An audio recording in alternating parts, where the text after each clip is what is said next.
Bonjour mes bien-aimés dans le Seigneur Jésus-Christ. Je me présente encore ce matin pour vous parler du discernement, l'importance du discernement. Dans la nuit, et surtout très tôt le matin, quand je prie, quand mon esprit se met à prier, souvent je me sens enseigné à l'intérieur de moi. L'Esprit du Seigneur m'enseigne et m'anime dans la prière, m'anime dans l'adoration, m'enseigne la parole biblique. Et pour cela, de temps en temps, je prends l'occasion de partager le peu que je partage avec l'Esprit du Seigneur avec vous. Pour ceux qui sont intéressés à m'écouter, ça vous impose. Et comme je vous le dis toujours, ce n'est pas parce que je partage avec vous, je fais mes petites exhortations que je suis pasteur. Non, loin de là, je ne suis pas pasteur, je ne suis pas évangéliste, je suis seulement un frère.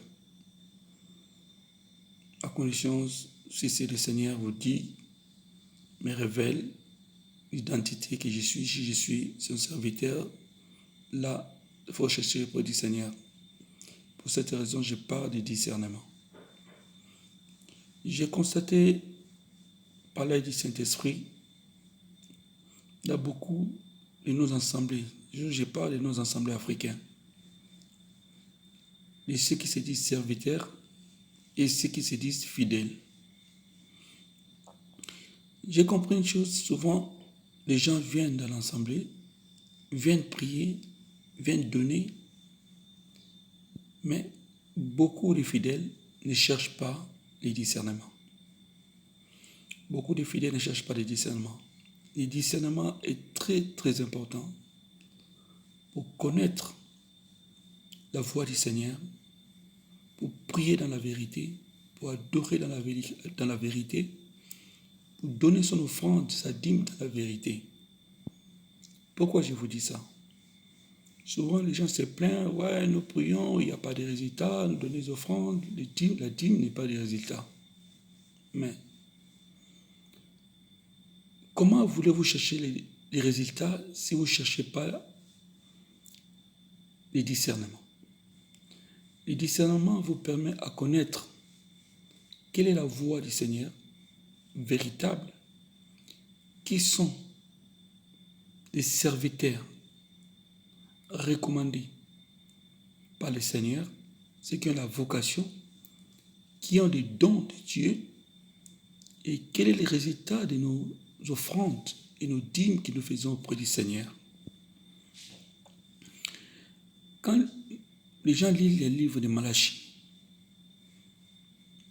au sujet des dîmes et des offrandes, mais Israël connaissait déjà l'Éternel, et l'Éternel avait déjà établi une organisation que Israël devait donner leurs dîmes, leurs offrandes pour obtenir le résultat.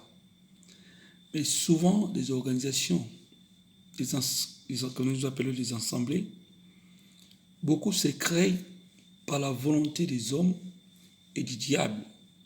Il y a peu qui se créent par la volonté du Seigneur.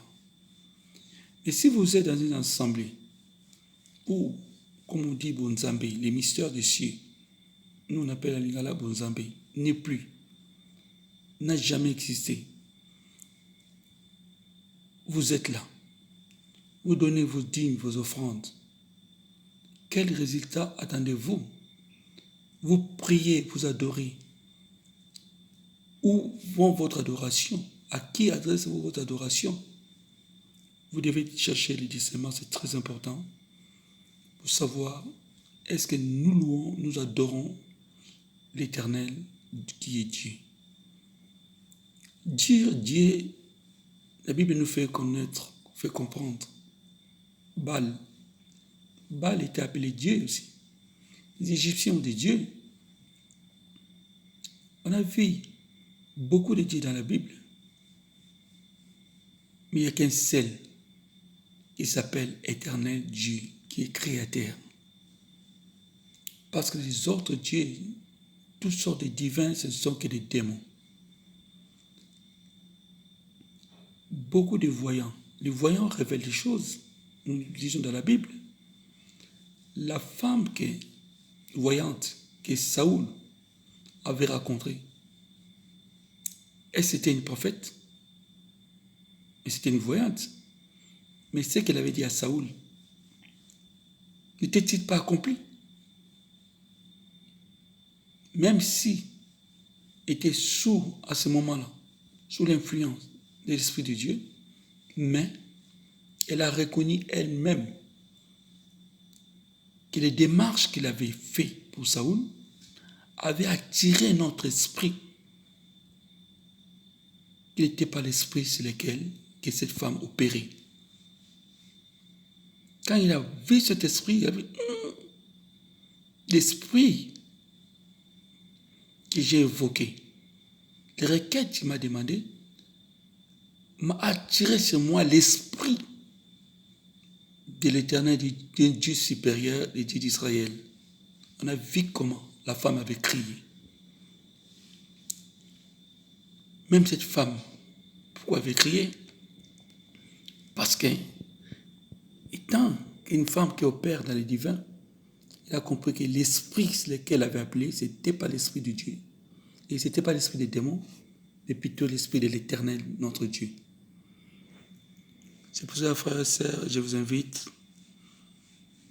Nous prions, nous adorons, mais cherchons à prier dans la vérité.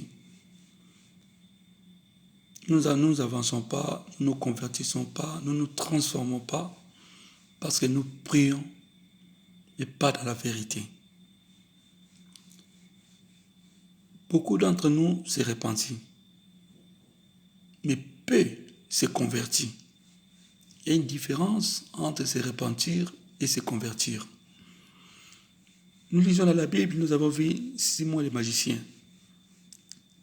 Après avoir entendu Philippe, Simon le magicien était repenti, avait reçu aussi le baptême.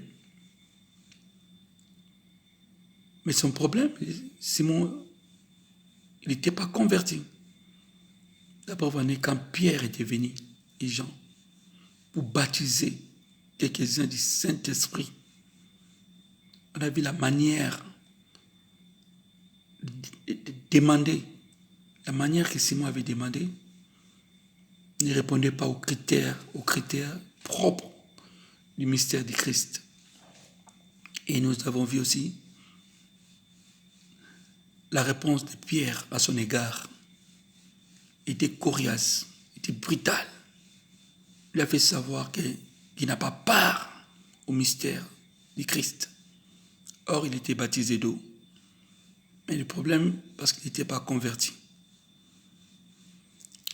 Et je vous révèle aussi autre chose concernant les dîmes des offrandes. Pourquoi Élisée avait refusé les présents de Naaman, les Syriens? Parce que Naaman, qui était venu auprès d'Élisée pour obtenir les faveurs de l'Éternel, que l'Éternel ne lui avait pas refusé, mais c'est que l'Éternel, son roi, Élisée, ne pouvait pas recevoir auprès de Naaman, c'était son offrande. Pourquoi? Parce qu'il ne connaissait pas encore l'Éternel, son Dieu, le Dieu d'Israël. Il avait notre Dieu qui avait leur manière de donner. Dans leur Dieu, comme on voit beaucoup de pasteurs aujourd'hui, parce que les pasteurs, ils vous demandent des points latins. Tout ça, c'est une abomination. Il faut donner à Dieu, savoir d'abord discerner. Si tu ne discernes pas tout ce que tu donnes, tu donnes ça à un Dieu, mais ce Dieu, peut-être, ce n'est pas l'Éternel. Majorité des assemblées qui crient Dieu, les dieux qui sont dans plusieurs assemblées, ce sont des démons. Peu d'assemblées qui ont la forme de l'Église, qui ont l'Esprit de Dieu sur eux. Frères et sœurs, je vous invite au discernement. C'est très important. Le discernement nous permet de prier Dieu dans la vérité. Et discernement nous permet de marcher dans la vérité et le discernement nous permettra aussi de nous transformer. C'est une démarche que moi personnellement je suis en train de faire, de prier moins, faire moins de demandes, mais faire plus la demande, c'est le discernement. Nous devons connaître de quel Dieu que nous évoquons, quel Seigneur Jésus-Christ que nous évoquons. Parce que dans la Bible, on voit des barres Jésus. Il faut savoir de quel Christ que nous évoquons, quel Jésus-Christ que nous évoquons. Prions beaucoup pour le discernement, c'est très important. Nous saurons comment prier. Nous saurons aussi à qui nous confier. Nous saurons aussi comment identifier, parce que le discernement nous permet d'identifier les vrais serviteurs de Dieu. Les serviteurs de Dieu, ceux qui ont les dons de Dieu, ils sont là. Parce qu'ils représentent le Seigneur par ordre du Seigneur, pas par leur volonté, par la volonté du Christ. C'est pour cette raison, quand les rois d'Israël étaient dans les tourments, il a cherché Élie. Et l'autre roi, il a cherché Élisée. Pourquoi il a cherché Élisée? Ce n'est pas Élisée qui gouvernait. Mais pourquoi il a cherché Élisée? Et pourquoi l'autre Akab a cherché Élie? La raison, parce que le roi a trouvé, et dans telle situation, ce n'est pas l'intelligence, ni le vouloir qui compte, mais il faut l'intervention du Très-Haut. Et pour savoir trouver cette intervention, il fallait aller seulement par des hommes qui sont établis par les Très-Hauts, l'Éternel, notre Dieu, en Jésus-Christ. Et les résultats, quand ils viennent vers Élie, ils trouvent des solutions, les résultats. Quand ils viennent vers Élisée, ils trouvent les solutions, les résultats. Même économiques. Car le peuple était affamé. Mais les rois ne trouvaient pas la solution. Quand même, ils ne pouvaient pas pleuvoir. C'est un mystère des hommes qui possèdent les dons de Dieu. Il est très important de les connaître et d'identifier. Frères et sœurs, ne soyons pas distraits. Cherchons à identifier ceux qui ont les dons de Dieu. Prions beaucoup pour chercher le discernement. C'est très important. Sinon, nos prières, nos sacrifices, nos jeûnes n'auront aucun sens. Nos offrandes, nos dîmes n'auront aucun sens. Je vais vous révéler une chose. Je faisais reproche à un pasteur. Il m'a dit, ouais, la dîme, c'est pour moi, le pasteur de l'église. J'ai dit, c'est que tu es Phinehas, le fils d'Élie, le sacrificateur, qui prenait la dîme pour lui. Or, la dîme est pour l'ensemble, pour l'église. Le pasteur n'est pas l'église. Le pasteur, il fait partie de l'église, mais il n'est pas l'église. Aucun pasteur, aucun prophète, aucun apôtre n'a droit de prendre la dîme. La dîme se verse dans l'église. L'église, c'est l'ensemble des croyants avec leur propre volonté, leur unité. C'est ça qui forme l'église. L'église n'est pas un homme. Donc le leader de l'église, c'est Jésus-Christ. Pas un pasteur. Aujourd'hui, les pasteurs sont devenus des leaders de l'église. Ce qui prouve, pour ceux qui discernent, quand un pasteur est leader de l'église, cette église, c'est l'église du diable. Or, l'église du Christ, il n'y a que le seul leader, Jésus-Christ. Parce qu'il n'y a aucun pasteur, aucun apôtre, prophète qui sont plus excellents que Pierre, que Jean, que Paul, qui n'ont jamais été des leaders de l'église. Il n'y a que Jésus qui a été le leader de l'église. Et l'église de référence, c'est l'église primitive. Pourquoi vous cherchez l'église? Vous voulez être dans une église? Ça vous référencez à cette référence de l'église primitive. L'église primitive nous permet à nous de connaître quels sont les critères, les valeurs, les disciplines, les méthodes et les principes véritables et fondamentaux de l'église. C'est très important, frères et sœurs. Vous participez à votre mort, à votre abomination. Si vous croyez que c'est la part de celui qui est soigné, c'est la part de sa responsabilité, vous vous trompez. Souvenez-vous de cette parole d'Osée. Mes peuples périssent par manque de connaissances. Par manque de connaissances génère la perdition. Mon peuple périt par manque de connaissances. Donc, cherchons la connaissance. Donc, prions beaucoup pour les discernements. S'il faut gêner pour les discernements. Parfois, dans l'assemblée, il y a des hommes qui ont les dons de Dieu, ils sont dans les bancs. Parce qu'il n'est pas donné aux hommes qui ont reçu les dons de Dieu de chercher à se glorifier, à se valoriser. Mais c'est aux hommes de chercher à les identifier. Car les dons de Dieu, c'est l'homme. N'est pas vraiment bénéfice, il n'est pas au bénéfice de l'homme qui possède les dons, mais les dons de Dieu, c'est l'homme, c'est quelqu'un, et au bénéfice de ceux qui cherchent l'Éternel dans la vérité. Nous devons discerner pour chercher et connaître qui possède les dons de Dieu, qui possède l'appel véritable du Seigneur Jésus-Christ. Si vous attendez cette prière, cette exhortation, si vous êtes touché par cette exhortation, essayez de faire cette démarche. Ne soyez pas naïf, ne soyez pas fanatique. Ne venez pas dans l'assemblée par habitude, par familiarité. C'est ça qui fait perdre. Ça fait longtemps que je suis habitué à ce pasteur, à cette assemblée. Ce n'est pas ça qui va vous sauver.